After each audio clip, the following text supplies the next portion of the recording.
Hello and welcome. I'm joined by Nick Stern, who holds the IG Patel Chair of Economics and Government at the London School of Economics.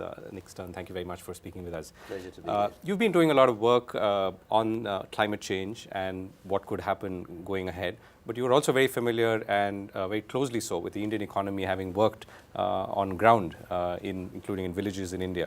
The larger question many people are asking is, as some of the new economies gear up, brace up for more growth and are more hungry, as perhaps countries like China were a few decades ago, what does this mean? Are we sufficiently aware of the issues on the table, like perhaps China is now? And are we paying enough attention? And if we are we doing the right things? And what will it take? The emphasis on growth in India is very well placed. India is a poor country, hundreds of millions of people below most reasonable poverty lines. And India has tremendous strengths in its workforce particularly, and in its democracy. So going for growth in India makes sense.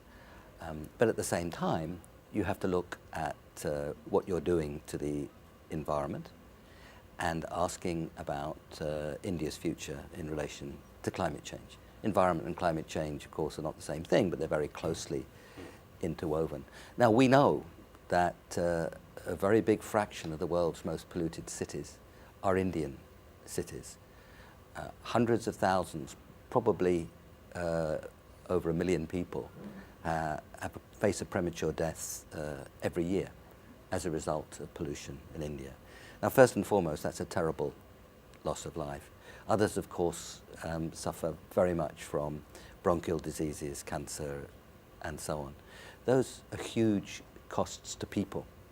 Now, if you want to convert them into economic costs, I mean, first and foremost, they're costs to people. But if you want to convert those into economic costs, they're very big. Pollution in China probably costs the economy over 10% a year. That's an immense economic cost associated with polluted air, polluted water. In India, it's probably very big also, and many of India's cities are more polluted than China's cities. And so it's also perhaps not sufficiently measured. It's not sufficiently measured, and we have to really take that into account. It's a human cost and it's an economic cost. So if you're interested in growth, you should be interested in the environment, because it's a tax, it's a weight, it's a burden on the people and the growth process itself. So that's very important. Climate change, of course, is something that comes a little further down the track. Other countries emit much more greenhouse gases than India. But of course, as India grows, its emissions will, over the short and medium term, they will rise. And India is so big that that will be important in the overall emissions in the world. And India is very, very vulnerable to climate change. Right, and I'm assuming to address this, you need a robust national debate and a sort of clear underpinning of these issues. Do you see that at all at any level today? And if not, how do we get going?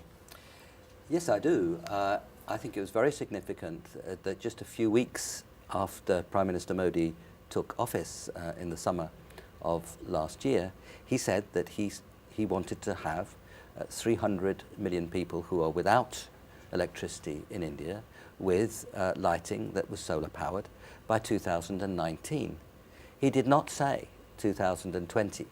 Now we all know politicians in India and elsewhere, if they say 2020, well, 2020, 2022, or maybe 2025. No, he said 2019, and that is the end of a 5-year term. It was a very specific, politically astute and clear target. India has raised its solar mission very substantially.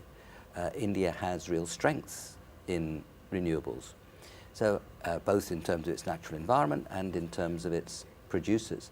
So if you look at Prakash Javadekar, who's a good friend, I should say, and the Minister of Environment, Forests and Climate Change, the words climate change were added as he took his office. I think there are good signs that India is taking this issue very seriously. So it seems to me that the medium to long-term fixes are falling into place, But the immediate challenge of fixing the pollution problem, discovering overnight that Delhi is more polluted than Beijing, and still reeling from the shock. Well, you have to face the facts, and it's good. India's a democracy with an open press and vigorous public discussion. That's a strength. But you have to use those strengths to focus on what really matters, and this is one of the things that really matters. It also matters to your competitiveness. In a world where people are mobile, capital is mobile, technology is mobile, people go to places where it's good to live. It is not good to live in Delhi and Beijing from the point of view of air pollution. It's very worrying. Right. And you will see, Beijing is already seeing people, skilled people who are leaving and skilled people who are deciding not to go there. Yeah. Whereas 5 years ago, everybody thought that Beijing is the place where it's all happening, that China, the growth engine of the world, understandably. Some of those people are wondering whether it is sensible. So there's two sort of quick questions and last questions on this. So does this call for a more federal response, and or is it also a provincial response? And if so, are there examples that we can look at which could tell us how do you act on something like this and swiftly? I think it needs both.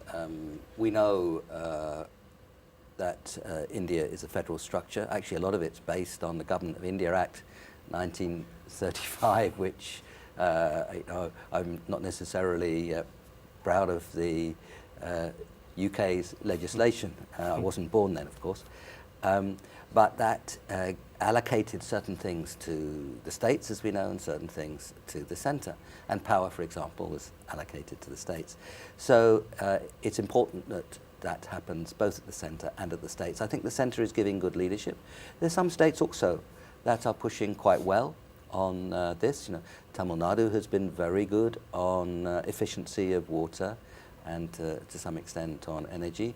I've been closely involved in the Bangalore Climate Change Initiative, which has been looking at plans for Karnataka. Prime Minister Modi's own state in Gujarat has quite a very strong record on this. Good solar in Rajasthan. So if you look around, I think you're seeing not only increasing concentration at the centre, but also good progress in a number of states. And what about cities? I mean, that really seems to be where the boiling point is, isn't it? There it seems to me that the focus should be really intensified.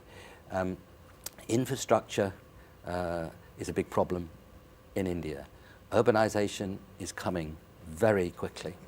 Now you move from 45–50% of your population in cities to 70% of your population in cities only once in your history of development. That once is now.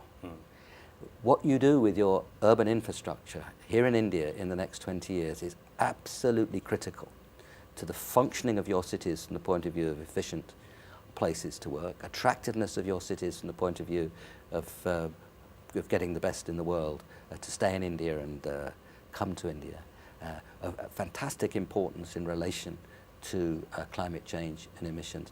The infrastructure in cities in India in the next 20 years is absolutely critical.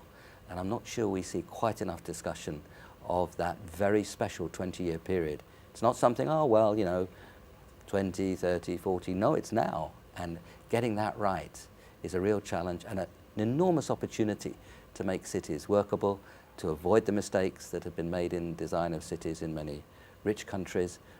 Atlanta is a great sprawling mess where transport energy costs are 10 times what they are in Barcelona, which is a city which has the same population, same income per capita. Avoid the mistakes of Beijing, where the Chinese government and people now think that had they looked at this with the benefit of hindsight 20 years ago, they'd have done things differently. So learn from that. There's plenty of lessons out there, and India's very good at innovating and understanding the evidence. Right, and as you said, I mean, this is the one area where there's not been sufficient discussion, but which should be there in order to,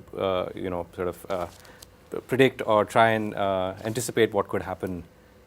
Yep. I'm talking about city degeneration of cities. I mean, absolutely. Don't build congested, dirty cities which are difficult to live in. This is the opportunity to build ones where you can get around. Public transport works. The era of the individual private car going wherever it likes, whenever it likes, simply is over. It doesn't work, and we have much better ways of doing things. Nick Stern, thank you very much for speaking with us. Pleasure. Thank you.